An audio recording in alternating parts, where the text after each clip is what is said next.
बहुत समय पहले की बात है। मसाई जैसे छोटे से शहर में डिसूजा नाम का एक ईसाई परिवार रहा करता था। डेविड और मार्गी एक प्यारा दंपत्ति, जिनका घर सादा लेकिन खुशियों और हंसी से भरा हुआ था। डेविड पेशे से मूर्तिकार था और मार्गी घर संभालती थी।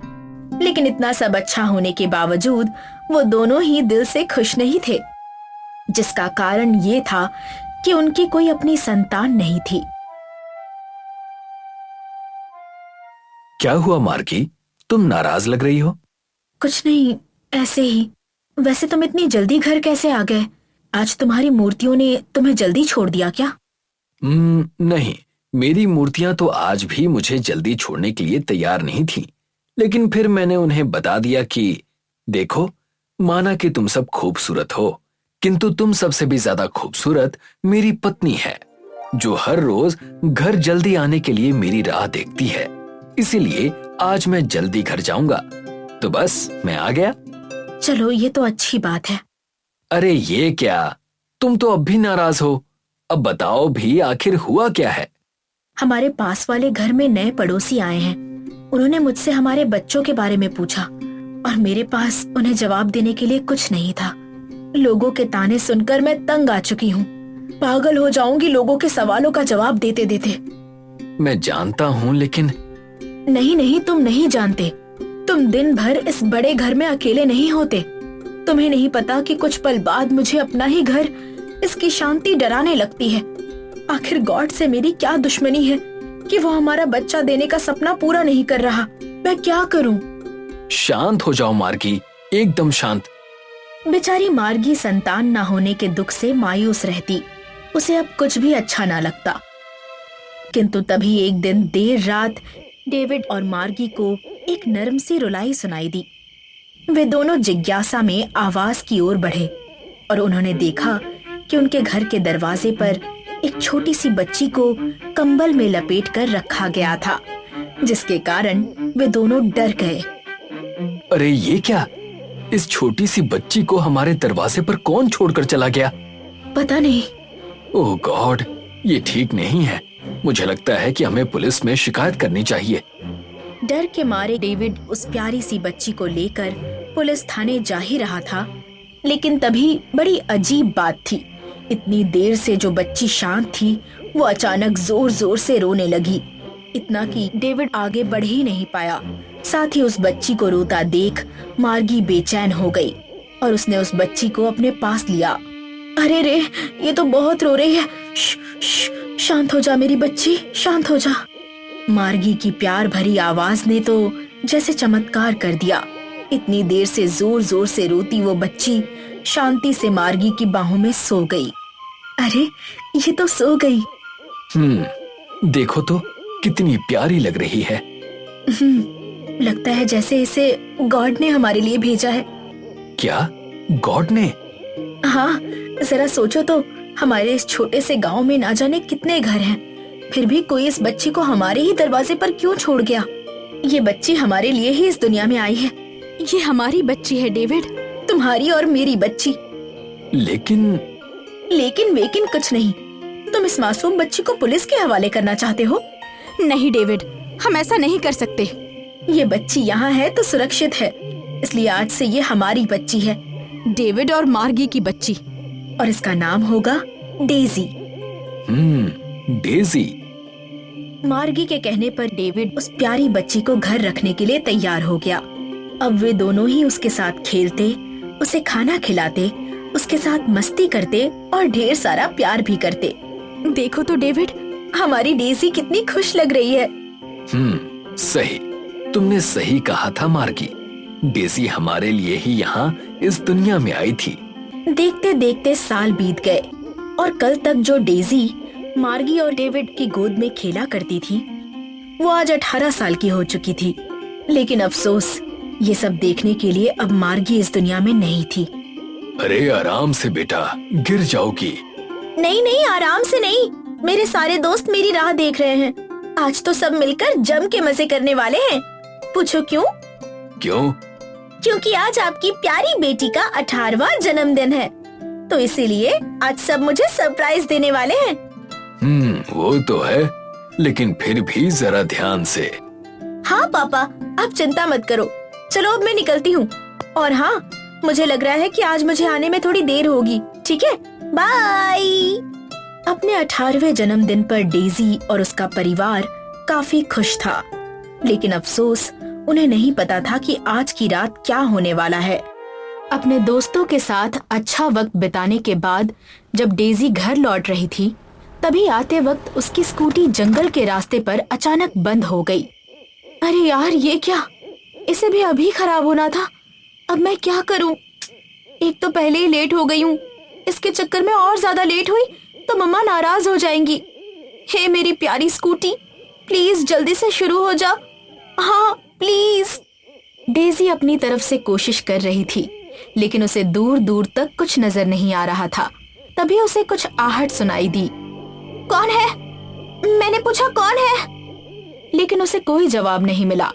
डेजी फिर से स्कूटी को स्टार्ट करने की कोशिश करने लगी। तभी अचानक कोई उस पर पीछे से हमला करता है। छोड़ो, छोड़ो मुझे, छोड़ो मुझे। बेचारी डेजी, कहाँ वो अपना जन्मदिन परिवार के साथ मनाने चली थी और कहाँ फंस गई। वहीं दूसरी ओर डेजी के घर ना लौटने पर उसके पापा काफी परेशान हो चुके थे। ओह गॉड, ये डेजी कहाँ रह गई? 12 बजने वाले हैं और ये लड़की अब तक नहीं आई। ऊपर से इसका मोबाइल भी बंद आ रहा है। कहीं कुछ गड़बड़ तो नहीं? नहीं, ऐसा नहीं हो सकता। वो ठीक होगी, जरूर ठीक होगी। बेचारा डेविड डेजी के घर ना लौटने से डर चुका था। उसे कुछ समझ नहीं आ रहा था कि आखिर डेजी गई तो गई कहाँ।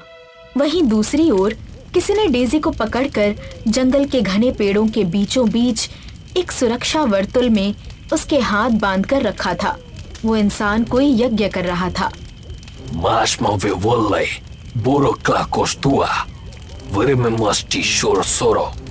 तुम कौन हो?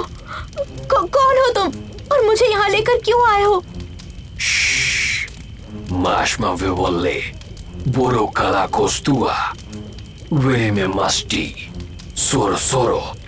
देखो, देखो, मुझे जाने दो। मेरे पापा घर पर अकेले हैं। मुझे उनके पास जाना है। मुझे उनके पास जाना है। मुझे छोड़ दो, छोड़ दो मुझे। मैंने कहा ना, मुझे मेरा काम करने दो। लेकिन तू है कौन? और तू मुझे यहाँ लेकर क्यों आया है? पता चल जाएगा, सब पता चल जाएगा। माशमा वेवल्ले बोरोक्ला कोस्टुआ वेरेवे मस्टी सोरो सोरो। माशमा वेवल्ले बोरोक्ला कोस्टुआ वेरेवे मस्टी सोरो सोरो। माशमा वेवल्ले बोरोक्ला कोस्टुआ वेरेवे मस्टी सोरो सोरो। तभी अचानक हवाएं तेज होने लगी। डेजी के सुरक्षा वर्तुल को आग लग गई और साथ ही आसपास के पेड़ों की डालियां भी आग से लिपट गईं। नहीं, नहीं, आखिर ये क्या हो रहा है? तुम ये क्या कर रहे हो? डेजी को कुछ समझ नहीं आ रहा था और वो पुरुष मंत्र जाप करता ही जा रहा था। तभी अचानक डेजी की पीठ पर दर्द उभरने लगा, मानो जैसे उसके शरीर के अंदर से कोई चीज उसे कुरेद रही हो। नहीं, ये क्या हो रहा है? बचाओ, बचाओ मुझे। डेजी के आक्रोश से हवाएं और आग और ज्यादा तेज हो गई। तभी अचानक डेजी की पीठ का दर्द बढ़ता गया और उसकी पीठ से खून निकलने लगा। माशमा वेवल्ले बोरोक्ला कोस्टुआ वेरेवे मस्टी सोरो सोरो। माशमा वेवल्ले बोरोक्ला कोस्टुआ वेरेवे मस्टी सोरो सोरो। माशमा वेवल्ले बोरोक्ला कोस्टुआ वेरेवे मस्टी सोरो सोरो। बेचारी डेजी पीड़ा के मारे चिल्ला रही थी। तभी अचानक उसकी पीठ से रोशनी की 4 किरणें निकल आईं और धीरे धीरे वो किरणें चमकदार पंखों में बदल गईं और डेजी बेहोश हो गई। मैंने कर दिखाया, मैंने कर दिखाया। इस जंगल की रानी का आगमन हो चुका है। Welcome, welcome lady butterfly. आखिर ये क्या था? डेजी जैसी मामूली लड़की के पंख कैसे निकल आए? और ये लेडी बटरफ्लाई का राज क्या था? मिटियापुर गांव में मोहन नाम का एक व्यक्ति अपनी पत्नी नंदिनी और अपनी 15 वर्षीय बेटी अर्चना के साथ रहा करता था। मोहन एक व्यापारी था जो मिट्टी को साफ करके उसे बेचने का काम किया करता था। मोहन अपने ही गांव के मुखिया अभिमन्यु के साथ मिलकर इस व्यापार को किया करता था और मोहन के कारोबार का हिसाब नंदिनी देखा करती थी। सुनिए जी, इस बार मुखिया जी ने पूरे 6 महीने की पेमेंट नहीं दी है। आप उन्हें पेमेंट के लिए कहते क्यों नहीं? तुम्हें क्या लगता है नंदिनी कि मैं मुखिया जी को बोलता नहीं हूँ? ऐसा एक दिन नहीं जाता है जब मैं मुखिया जी से पैसों के बारे में बात नहीं करता। लेकिन आप ही बताइए, ऐसा कब तक चलेगा? मुखिया जी के ऊपर हमारी अच्छी खासी रकम बकाया हो चुकी है और अब तो घर का राशन भी समाप्त होने की कगार पर है। अर्चना बिटिया के स्कूल की फीस भी 4 महीने से जमा नहीं हुई है। अपनी पत्नी की बात सुनकर मोहन गहरी चिंता में डूबते हुए बोला, आज मैं मुखिया जी से इस बारे में जरूर बात करूंगा। इतना कहकर मोहन मुखिया की फैक्ट्री में चला गया। मोहन को देखकर मुखिया बोला, क्या बात है मोहन, आज तुम ट्रैक्टर में मिट्टी भर कर नहीं लाए? मुझे आपसे कुछ जरूरी बात करनी है मुखिया जी। हाँ हाँ बोलो। मुखिया जी, एक बार हिसाब किताब देख लेते तो ज्यादा सही रहता। आपने पिछले 6 महीने से मिट्टी की पेमेंट नहीं की है और अब मेरी जेब में फूटी कौड़ी भी नहीं बची है। यहाँ तक कि घर का राशन भी समाप्त हो गया है। बिटिया की स्कूल की फीस भी 4 महीनों से जमा नहीं हुई है। कम से कम मुझे आधी रकम ही दे देते। मोहन, मैंने कहा था ना तुम्हें कि बाजार थोड़ा मंद पड़ा हुआ है। जैसे ही सब कुछ ठीक होगा तुम्हारी सारी रकम एक साथ मैं तुम्हें दे दूंगा। लेकिन मुखिया जी, अब मेरे पास तो ट्रैक्टर में डीजल भरवाने तक के भी पैसे नहीं बचे हैं। अब उसमें मैं कुछ नहीं कर सकता। तो फिर एक ही रास्ता है, तुम अपनी पत्नी और अपनी बेटी को भी काम पर लगा दो। आखिर तुम्हारी बेटी भी 15 वर्ष की हो चुकी है। इस उम्र में वैसे भी ताकत बहुत होती है। ये आप ठीक नहीं कह रहे हैं मुखिया जी, ये तो गलत बात है। आप मुझे मेरे पैसे देने की बजाय उल्टा मुझसे ये कह रहे हैं कि मैं अपनी पत्नी और अपनी बेटी को भी काम पर लगा दूं। धीरे बोलो मोहन, तुम मिट्टी बेचते हो, कोई ब्रांडेड मर्सिडीज नहीं बेचते। और वैसे भी मिट्टी खरीदने के लिए तुम्हें कौन सी मेहनत करनी पड़ती है? तुम्हारे घर के बगल में मिट्टी का ढेर लगा हुआ है। अरे तुम्हें तो मेरा एहसान मानना चाहिए कि मैं तुम्हारी मिट्टी खरीदता हूँ। नहीं मुखिया जी, आप गलत बोल रहे हैं। सच तो ये है कि मेरी मिट्टी आप शहर में अच्छे दामों में बेच देते हैं और मुझे ना के बराबर पैसे देते हैं। और इस बार तो आपने हद ही कर दी। 6 महीने से आपने पैसे ही नहीं दिए। एक तो मैंने तुम्हारे ऊपर एहसान किया, तुम्हारी गरीबी देखकर तुम्हारी मिट्टी खरीदने तक को तैयार हो गया। तुम्हारी थोड़ी सी रकम क्या रुक गई, तुम तो मेरा अपमान करने लगे। मैं आपका कोई अपमान नहीं कर रहा मुखिया जी। मैंने तो सिर्फ आपके सामने अपनी मजबूरी बताई है कि मेरे घर का राशन पानी भी समाप्त हो गया है। अब आप ही बताइए कि मैं क्या करूं? वही जो तुम इससे पहले किया करते थे। मैं आपकी बात का मतलब नहीं समझा। सीधा मतलब है मोहन, पहले तुम कोई कामकाज नहीं करते थे बल्कि बेकार घूमा करते थे। अब तुम भी गांव के बाकी और लोगों की तरह दूसरों के खेतों में काम करो और अपने परिवार का भरण पोषण करो। मुझे तुमसे कोई मतलब नहीं है। और हाँ, दोबारा यहाँ मत आना। मैं बर्बाद हो जाऊंगा। ऐसा मत कीजिए। मुझे आप थोड़े से ही पैसे दे दीजिए ताकि मैं अपने घर का 1 महीने का राशन पानी खरीद सकूं। एक फूटी कौड़ी नहीं मिलेगी मोहन। तुम्हें जो करना है कर लो। मैं तुम्हें अब 1 पैसा नहीं देने वाला। मोहन मुखिया के सामने गिड़गिड़ाता रहा। मुखिया ने मोहन को बुरा भला बोलकर और अपमानित करके अपनी फैक्ट्री से बाहर निकाल दिया। ये आपने ठीक नहीं किया मुखिया जी। आप अच्छी तरह से जानते हैं कि मोहन के घर के बगल में जो मिट्टी का छोटा सा पहाड़ है वो कितना कीमती है। आपने अपनी हवेली और अपनी कार मोहन की मिट्टी बेच बेच कर ही खरीदी है। मैं अच्छी तरह से जानता हूँ बल्ली। मुझे आपके साथ रहते हुए 10 साल से ज्यादा हो चुके हैं। मेरी समझ में जितना आए आप मुझे उतना समझा दीजिए। तो फिर सुनो बल्ली, सामने वाले को कभी भी नहीं बताना चाहिए कि उसका दिया हुआ माल कितने रुपए में बिक रहा है। अगर मैं मोहन को टाइम पर पैसे देने लगा तो एक ना एक दिन उसके दिल में लालच आ जाएगा और यही लालच उसे एक दिन शहर की तरफ खींच कर ले जाएगा। इसका पिता तो मुझे मिट्टी बेचने को तैयार ही नहीं था, तो फिर मैंने उसे एक रोड एक्सीडेंट में मरवा दिया। सबको यही लगा कि मोहन का पिता हादसे में मारा गया।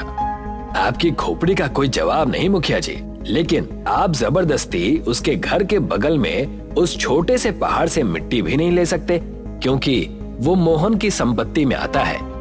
चिंता मत करो बल्ली, थक हार कर मोहन आखिरकार मेरे ही पास आएगा। इधर मोहन आंखों में आंसू लिए हुए अपने घर पर पहुंच गया। उसकी आंखों में आंसू देखकर उसकी पत्नी सब कुछ समझ गई। अब हम क्या करेंगे? घर में आटा भी खत्म हो गया है। अर्चना दोपहर से भूखी बैठी हुई है और लगातार भोजन मांग रही है। अब मैं अपनी बिटिया को कहां से भोजन लाकर दूं? तुम चिंता मत करो नंदिनी, मैं बगल की राशन की दुकान से कुछ राशन उधार लेकर आऊंगा। उधार तो मैं भी ला सकती हूँ, लेकिन आप ही बताइए कि अब आप क्या करेंगे? और आपको तो मुखिया जी ने पैसे भी नहीं दिए, और आपको इसके अलावा कोई और काम आता भी तो नहीं है। आप राशन के पैसे कहाँ से चुका पाएंगे? नंदिनी की बात सुनकर मोहन गहरी सोच में बैठ गया। तभी उसके दिमाग में एक विचार बहुत तेजी से कौंधा और वो नंदिनी की ओर देखकर बोला, मैं वही काम करूंगा जो पिताजी किया करते थे नंदिनी। पिताजी मिट्टी के खिलौने बनाकर बेचा करते थे, मैं भी मिट्टी के खिलौने बनाकर बेचूंगा, लेकिन दोबारा मुखिया के पास अब नहीं जाऊंगा। तो क्या आपको मिट्टी के खिलौने बनाने आते हैं? मुझे ज्यादा खिलौने बनाने तो नहीं आते, पर मुझे एक खिलौना बहुत अच्छी तरह से बनाना आता है। मुझे याद है पिताजी जब जीवित थे तो वो मिट्टी की परी बनाया करते थे। मैं उस मिट्टी की परी के साथ दिन भर खेला करता था। पिताजी मुझे देखकर बहुत खुश होते थे। मैं उस मिट्टी की परी को बहुत अच्छी तरह से बना सकता हूँ। उस दिन के बाद से मोहन मिट्टी की परी के खिलौने बनाने लगा। उसकी पत्नी मिट्टी के छोटे से पहाड़ से ढेर सारी मिट्टी लेकर आती थी और मोहन उस मिट्टी को उसे परी के आकार में ढाल देता था। कुछ दिनों तक तो मोहन की बनाई हुई मिट्टी की परी गांव में खूब बिकी, मगर कुछ दिन बाद गांव के बच्चों ने मोहन की मिट्टी की परी को खरीदना बंद कर दिया। लेकिन मोहन ने मिट्टी की परी को बनाना जारी रखा। एक दिन मुखिया मोहन के पास आकर उसका मजाक उड़ाते हुए बोला, मोहन, तुम्हें क्या लगता है कि तुम्हारी बनाई हुई ये मिट्टी की परी तुम्हें अमीर बना देगी? बेवकूफ इंसान, आज के बच्चे मोबाइल पर जहाँ पबजी जैसे गेम खेल रहे हैं, वहाँ तुम्हारी ये मिट्टी की परी कौन खरीदेगा? इतना बोलकर मुखिया वहाँ से चला गया और मोहन ने क्रोधित होकर मिट्टी की परी जमीन पर फेंक दी। मिट्टी की परी के 2 टुकड़े हो गए और मोहन अपनी पत्नी से बोला, मुखिया जी सही बोल रहे हैं नंदिनी, आज का दौर मोबाइल का दौर है और मुझे मिट्टी की परी के अलावा कोई दूसरा खिलौना बनाना भी नहीं आता। आखिर मेरी मिट्टी की बनाई हुई परियां कोई कब तक खरीदेगा? सच तो ये है कि मैं कुछ नहीं कर सकता। इतना कहकर अंदर जाकर मोहन चारपाई पर लेट गया। आधी रात हो चुकी थी, मगर उसकी आंखों से नींद कोसों दूर थी कि तभी मोहन को बाहर किसी के चलने फिरने की कदमों की आहट सुनाई दी। मोहन तुरंत अपने घर से बाहर निकल आया। उसने देखा कि उसकी मिट्टी की परी जिसे उसने तोड़ दिया था, अब वो जुड़ चुकी थी। मोहन ने तुरंत अपनी पत्नी को उठा दिया। क्या हुआ जी? नंदिनी, देखो, इस मिट्टी की परी को मैंने क्रोध से तोड़ दिया था, मगर इसे किसी ने दोबारा बना दिया। आपको कोई गलतफहमी हुई होगी। नंदिनी ने इतना कहा ही था कि तभी उस मिट्टी की परी के ऊपर आकाश से रंग बिरंगी किरणें फूटने लगी और देखते ही देखते उस मिट्टी की परी में जान आ गई और उसका आकार किसी जवान इंसान के शरीर के जैसा हो गया। मोहन डरता हुआ बोला, कौन हो तुम? मैं एक परी हूँ। लेकिन तुम तो मिट्टी की थी, तुम्हारे अंदर जान कैसे आ गई? तुम्हें पता है मोहन, मैं तुम्हारे पिताजी को बहुत अच्छी तरह से जानती थी। तुम्हारे पिताजी पहले बहुत से खिलौने बनाया करते थे और उनके खिलौने परीलोक में बहुत प्रसिद्ध थे। मैंने ही उनसे मिट्टी की परियां बनाने के लिए कहा था। तुम बिल्कुल अपने पिताजी की तरह ही मिट्टी की परियां बनाते हो। तुम्हारे घर के बगल में जो मिट्टी का छोटा सा पहाड़ है ना, वो कोई मामूली मिट्टी का पहाड़ नहीं है, बल्कि जादुई मिट्टी का पहाड़ है। तुम अपनी मिट्टी की परियां बनाना जारी रखो। लेकिन मेरी मिट्टी की परियां कोई नहीं खरीदता। तुम्हारी बनाई हुई जितनी भी मिट्टी की परियां हैं, इन सब को मैं ले जा रही हूँ और तुम्हें इन सब के बदले मुंह मांगी कीमत दूंगी। इतना कहकर उस परी ने अपनी छड़ी आगे की ओर कर दी और देखते ही देखते मोहन के सामने धन का भंडार लग गया। वो परी वहाँ से गायब हो गई और साथ ही साथ मोहन की बनाई हुई सारी मिट्टी की परियां भी गायब हो गई। देखा तुमने नंदिनी, हमारा वो छोटा सा मिट्टी का पहाड़ जादुई मिट्टी का पहाड़ निकला। ये सब ईश्वर की कृपा है जी। उस दिन के बाद मोहन रोज दिन भर मिट्टी की परियां बनाता और आधी रात को वो परी ढेर सारा धन देकर वो सारी मिट्टी की परियां परीलोक ले जाती। कुछ ही दिनों में मोहन के हालात बदलने लगे। अब उसके टूटे फूटे घर की जगह एक आलीशान हवेली खड़ी थी। मोहन ने अर्चना का शहर के एक बहुत महंगे स्कूल में एडमिशन भी करवा दिया था और यही बात मुखिया को बहुत ज्यादा परेशान किए जा रही थी। मेरी समझ में नहीं आता बल्ली कि मोहन दिन भर मिट्टी के खिलौने बनाता है, वो खिलौने आखिर जाते कहाँ हैं? मैंने गांव में किसी को भी उसके खिलौने को खरीदते हुए तो नहीं देखा। इसका सिर्फ एक ही उपाय है मुखिया जी, क्यों ना हम आज रात मोहन के घर पर नजर रखें। तुम सही कहते हो, आज रात हम दोनों मोहन के घर की जासूसी करेंगे और अगर सब कुछ सामान्य नजर आया फिर क्या करोगे मुखिया जी?